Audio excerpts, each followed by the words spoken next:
Hey guys, welcome to Lingua Marina. Today we're going to talk about differences between British and American accents. There are a couple of things I want to tell you before we start. First of all, I'm not a native speaker. I was born and raised in Russia, lived in Russia till I was 25, then I moved to the US, and all my life I've been copying different accents because when I went to the UK for the first time when I was 14, I was amazed by the standard British accent and I tried to copy it. And then I came to the US and I understood that people don't get what I'm saying if I use my kind of British accent.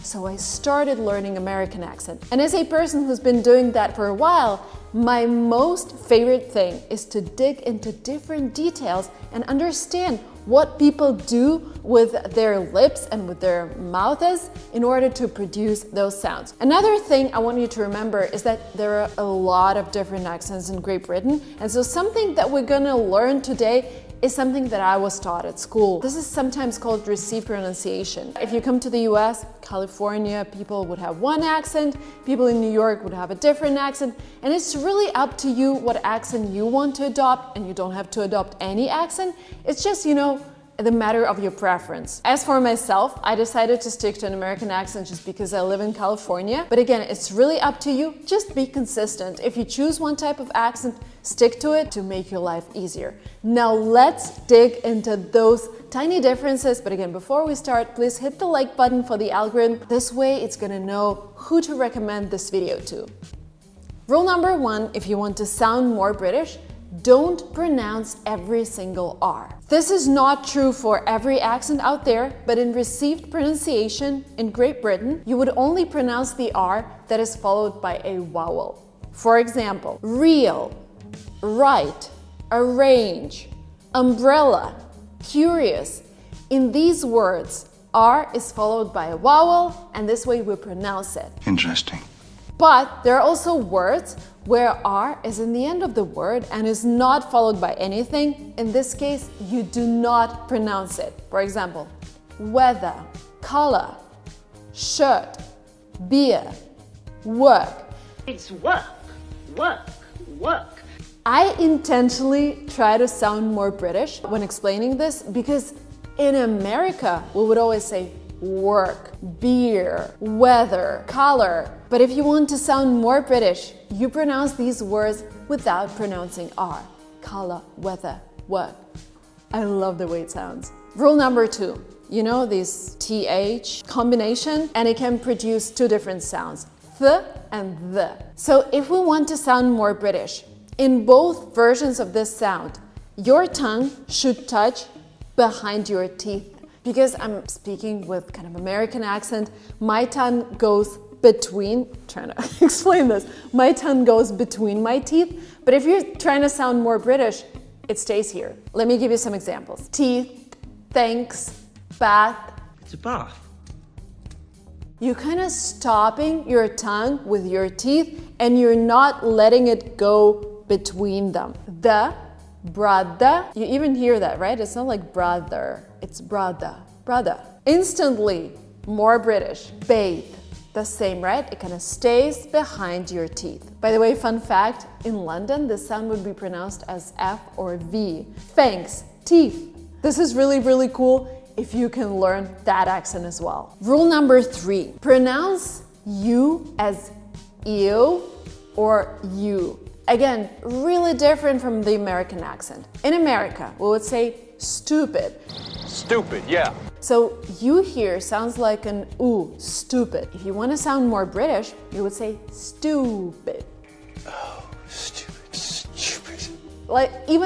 You can even make it more visible in order to practice, but then you kind of reduce it when you're actually talking to people. That is stupid, stupid. Do you hear that? It's not stupid, it's stupid.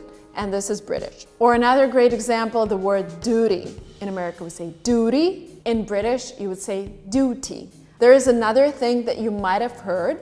In duty, in America, we replace T with an R, duty. You almost say it with an R. In British, it stays as a T, duty. By the way, the platform that you're watching right now, I used to call it YouTube, just because I learned the British version of it, just because I heard about YouTube when I first came to the UK. And when I started my Silicon Valley Girl channel and I got more and more people from America, they're like, why do you pronounce YouTube? It's YouTube. So in the US it's YouTube because U is pronounced as U. In Great Britain, it's YouTube because we just learned U pronounced as you or ew. Another rule for British accent is you always need to stress the vowels. In America, we sometimes speak fast. We don't omit words, but we don't put stress into them. Like you hear that I've said we don't put stress in them. It was really fast without any stress. In British accent, you would emphasize vowels, especially if you only have one vowel in the word. For example, car, sure. Sure. It kind of sounds a little weird when you practice it, but when you start talking with a British accent, it would really sound British. Here, so you're stressing the word as a whole. Lunch, your. There are also words with a lot of vowels. You don't have to stress all of them, but you still need to pick the right vowel to stress. Examples: arrange, prevent, collect, driving. Totally and radically driving in space. So basically, in British accent, we try to put a stress in every single word. In American accent, there will be words that don't have any stress at all. They're like kind of helping us and we don't emphasize them in our speech. There are also some differences in words, in how they're pronounced in Britain, for example, and in the US. One of the brightest examples for me was the word hub, because again, in Great Britain, you would say hub with the H. You would actually read it.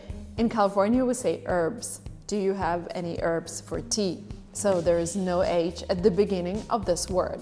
Rule number 6, something that you really need to practice if you're switching to British accent and you've heard a lot of American accent, because, for example, in America, we say not, hot, shot. Nice shot. So the O in the word is pronounced as ah, shot, hot. Something that you have to learn, if you want to sound more British, is hot, shot. So you actually pronounce those O as O's.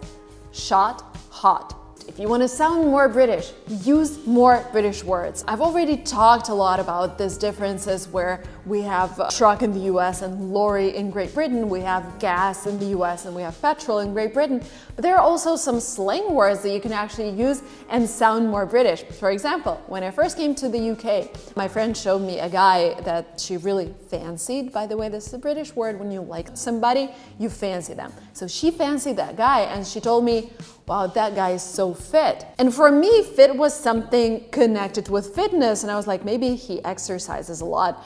But in reality, fit means something is really attractive and really good looking. And sometimes for you, that would mean he exercises a lot. But generally speaking, you just need to be cute in order to be called fit in the UK. He's fit, you're fit, we're all fit.